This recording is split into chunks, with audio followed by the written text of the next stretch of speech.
భగవంతుని యొక్క నామ సంకీర్తనం చెయ్యడం నిజానికి చాలా తేలిక, కానీ భగవన్నామ సంకీర్తనం చెయ్యడమే చాలా కష్టం.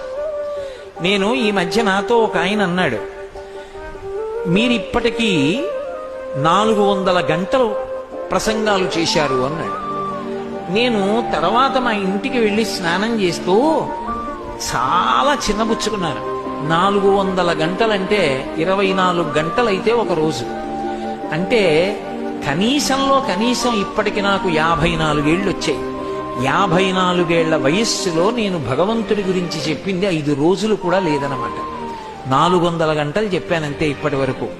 అంటే ఎంత కాలం వృధా అయిపోయి ఉంటుంది ఇప్పటికి. ఎంత నేను అక్కర్లేనివి మాట్లాడుంటానో, ఎంత పనికొచ్చేవి మాత్రమే మాట్లాడుంటాను.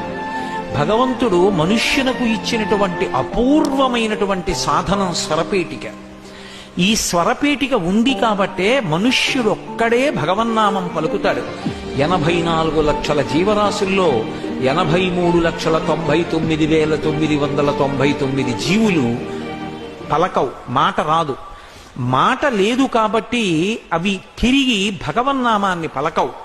కాని మనుష్యుడు భగవన్నామాన్ని పలకగలడు కాబట్టి తరించిపోతాడు.